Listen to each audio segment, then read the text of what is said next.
동해선 포항 삼척 구간 개통이 한 달여 앞으로 다가왔습니다. 동해안 철도망이 모두 연결되는 건데 강릉에서 기차를 타고 삼척을 거쳐 부산과 대구를 오가는 일이 현실이 되고 있습니다. 취약계층을 위한 연탄은행이 활동을 재개했습니다. 하지만 경제가 어려워지면서 연탄은행 활동에도 활기가 떨어지고 있습니다. 강원대 의대 교수 비대위와 의대생들이 15일 강원대 총장실 앞에서 시위를 열고 휴학 승인 절차를 원상복구하라고 요구했습니다. 최근 5년 사이 강원 지역 농기계 관련 사고로 9명이 사망했습니다. 농기계의 경우 자동차에 비해 안전장치가 부족하고 비조금 농로 등에서 사고를 당하는 경우가 많아 각별한 주의가 요구됩니다.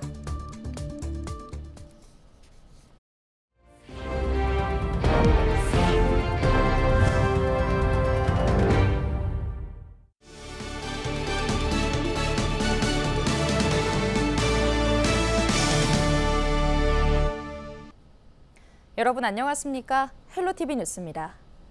연말이면 강릉에서 기차를 타고 부산이나 대구를 오갈 수 있게 됩니다. 동해선 포항 삼척 철도건설공사가 12월 개통을 앞두고 시험 운행에 들어갔는데요. 동해안이 철도로 연결되면서 지역사회도 들썩이고 있습니다. 보도에 최성식 기자입니다. 동해역을 출발한 KTX 이음 준고속 열차가 삼척역을 스치듯 지나갑니다. 동해선 포항 삼척 구간 개통을 앞두고 종합 시험 운행에 나선 겁니다. 열차는 신설 노선을 하루에도 여러 차례 오가며 철도 시설물을 하나하나 검증합니다. 오늘 시설물 검증 시험에는 KTX와 ITX 열차가 각각 투입됐습니다. 오는 12월 동해선이 개통하면 제 뒤로 보이는 ITX 마음 열차가 운행할 예정입니다. 동해선 포항 삼척 구간은 총 길이 166km로 삼척에서 포항을 55분에 주파할 수 있습니다. 특히 동해선 철도 모든 구간이 연결되면서 강릉에서 삼척 포항을 거쳐 부산과 대구를 오가는 노선이 생기게 된 겁니다. 삼척 도심에 들어선 삼척역은 죽서로의 풍광을 형상화한 2층 규모의 건물 2동으로 지어졌습니다. 또 삼척 매원역과 임원역, 원덕역도 지역 특색을 살린 모습으로 각각 신축됐습니다. 산지가 많은 지역 특성상 삼척 구간에만 교량 14개와 터널 15개가 들어섰습니다. 다음 달 2일부터 실제 개통과 동일한 조건에서 영업 시운전이 진행됩니다. 노반, 궤도, 시스템 분야 모두 다 끝나고 지금 현재는 시설물 검증 시험을 실제 열차를 태워서 시설물 검증 시험을 하고 있습니다. 궤도 또 통신 전차선 이런 게 이상 유무가 있는 건지 없는지에 대해서 지금 검증 시험을 하는 단계가 되겠습니다. 동해선 개통 이후 1단계로 ITX 마음 열차가 투입되는데 강릉에서 부산 부전역은 3시간 50분, 강릉에서 동대구역은 3시간 20분이 걸릴 전망입니다. 여기에 2026년 KTX 이음 열차까지 투입되면 강릉 부산 노선은 2시간 30분대로 대폭 줄어들 것으로 기대됩니다. 동해안 각 지자체도 역세권 개발과 맞춤형 관광 상품을 마련하는 등 동해안 철도 시대에 대비하고 있습니다. 삼척을 포함한 동해안 지역의 균형 발전이 촉진될 것이고 이는 기존 수도권 집중 현상을 완화하고 지방 경제 활성화에 기여할 수 있을 것으로 기대됩니다. 국토교통부와 국가철도공단은 연말 동해선 개통식 이후 12월 31일부터 열차 운행에 나선다는 계획입니다. 여기에 오는 2027년 준공을 목표로 강릉에서 고성 제진 간 동해북부선 철도 건설도 진행되고 있어 동해안이 국가철도망의 한 축으로 떠오르고 있습니다. 헬로티비 뉴스 최성식입니다. 자기 몸을 새하얗게 태우며 아랫목에 훈훈한 온기를 선사하는 연탄. 중장년층은 대부분 추억으로 간직하고 계시겠지만 아직도 연탄을 떼는 집이 7만 가구를 넘습니다. 최근 아침 저녁으로 기온이 뚝 떨어지면서 벌써 난방 시작하신 분들도 계실 텐데요. 이렇게 날씨가 추워지면 취약계층은 난방비 부담 때문에 마음까지 움츠러듭니다. 그래서 연탄은행이 겨울을 앞두고 활동에 들어갔는데요. 앞으로는 추위뿐 아니라 무더위 등 각종 기후 변화에 취약한 이웃들을 위한 전담 기관으로 거듭납니다. 이다희 기자의 보도입니다. 원주 구도심에 사는 70살 남금순 씨는 최근 갑자기 쌀쌀해진 날씨에 걱정이 커졌습니다. 90대 노모를 부양하는 차상위 계층으로 벌써부터 난방을 시작하면 비용 부담이 만만치 않기 때문입니다. 기름 보일러에 사용하는 등유 200리터 한 드럼 가격은 30만 원가량으로 내년 봄까지 최대한 아껴도 난방비만 100만 원이 훌쩍 넘습니다. 전기매트를 쓰고 기름은 보일러가 얼지 않을 정도만 틀어놓지. 한 11도, 12도 실내 온도를 해놓으면 그냥 겨울에 쓰니까. 연탄을 사용하는 가구도 난방비 부담이 크기는 마찬가지입니다. 연탄 한 장 가격은 900원으로 하루 5장씩 한 달이면 150장. 지금부터 꽃샘추위가 가시는 4월까지 120만 원이 필요합니다.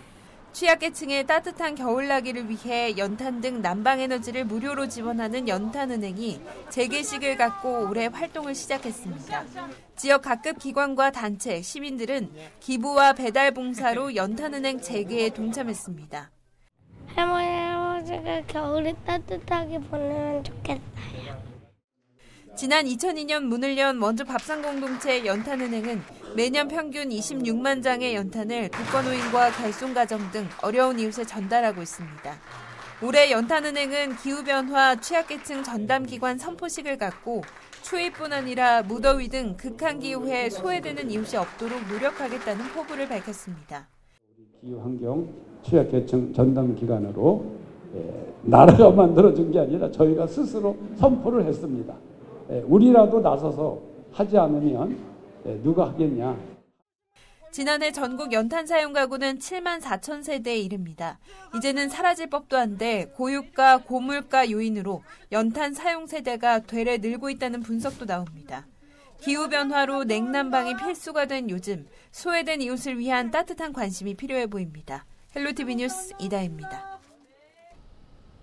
강원대 의대 교수 비대위와 의대생들이 15일 강원대 총장실 앞에서 시위를 열고 휴학 승인 절차를 원상 복구하라고 촉구했습니다.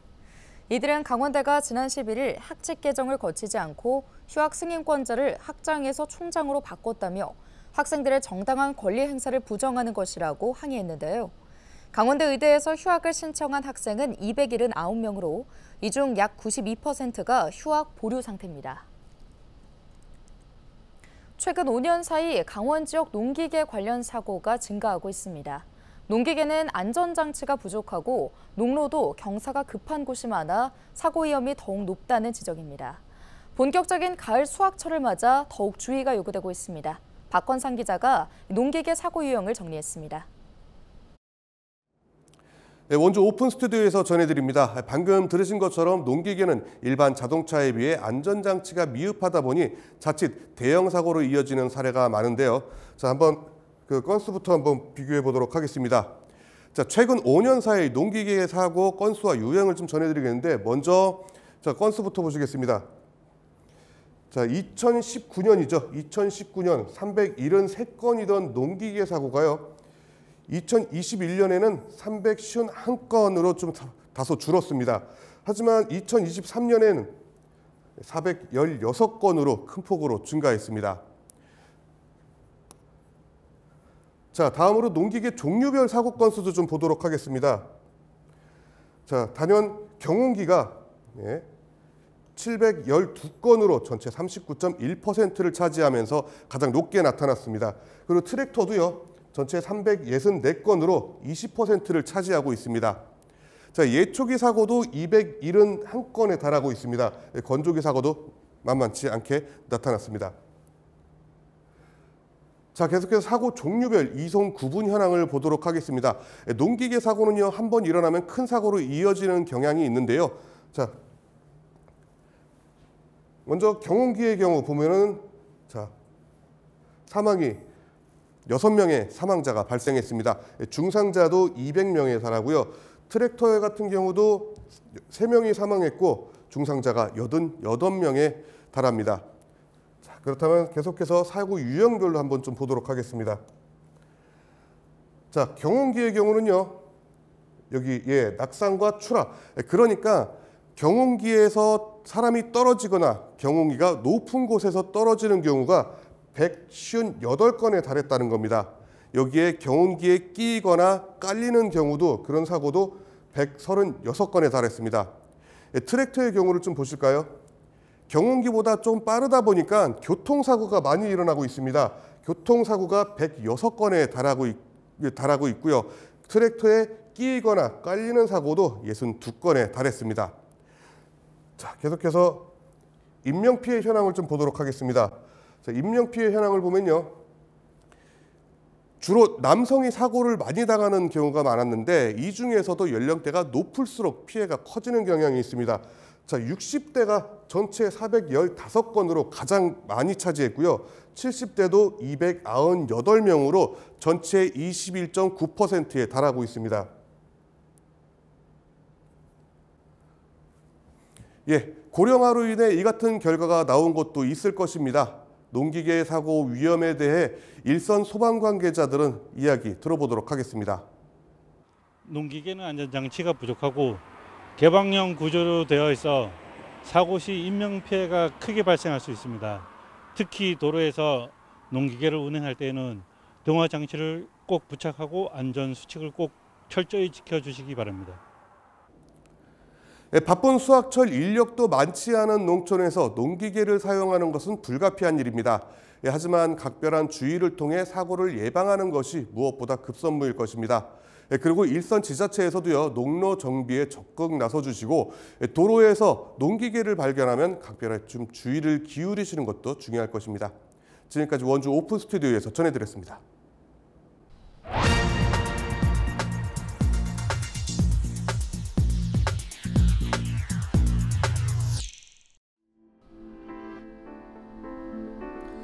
시대에 따라 장례 문화도 변하기 마련인데요. 1970년대까지만 해도 매장이 주된 장례 방식이었죠.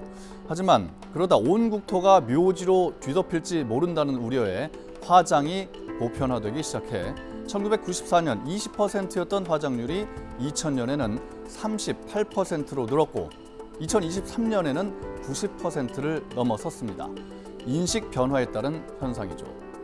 이웃나라 일본 역시 2차 대전 직후까지는 매장이 일반적이었지만 현재는 화장률이 99.9%나 됩니다. 화장의 보편화로 인해서 묘지의 필요성은 크게 줄었지만은 납골당 포화라는 새로운 문제를 안게 됐습니다. 대개 30년 정도의 봉안 기간이 끝나면 납골당에 모셔뒀던 유골을 돌려받는데 시설 포화와 비싼 비용 문제로 인해서 유골 관리가 어렵다는 문제가 생깁니다. 특히 1990년대 화장과 납골당 봉안이 보편화되기 시작했기 때문에 봉안 기간 30년이 돌아오면서 유골함의 대거 이동이 불가피해졌습니다. 일본 역시 납골당 포화로 인해서 다양한 대체 수단이 주목받고 있습니다. 나무 아래에 유골을 묻는 수목장, 그리고 유골을 바다에 뿌리는 해양 산골, 심지어 유골의 일부를 우주로 보내는 우주 산골도 있습니다. 유골을 담은 캡슐을 만들어서 인공위성과 함께 발사하는 건데요. 인공위성이 지구 궤도를 도는 동안 유족들은 실시간으로 위치를 추적할 수 있고 일정 시간이 지나면 인공위성이 대기권에 진입하면서 소멸됩니다. 우리나라도 이미 일부 시행되고 있지만 수목장과 화장한 유해를 산과 바다에 뿌리고 표지를 두지 않는 산분장, 그리고 디지털 추모가 보편화되도록 해야 한다는 의견이 제시됩니다. 또한 3일장에서 2일장이나 1일장으로의 전환을 통해 유족의 부담을 줄이고 경제적 비용을 절감해야 한다는 목소리도 있습니다. 데스크의 눈이었습니다.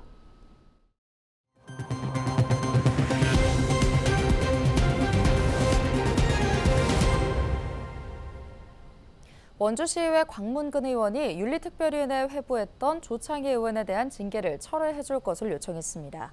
각 의원은 15일 보도자료를 내고 의원 간의 갈등보다 건설적인 협력과 소통이 필요하며 이번 사건이 원주시의회 전체가 더 성숙하고 발전하는 계기가 되길 바란다고 밝혔습니다.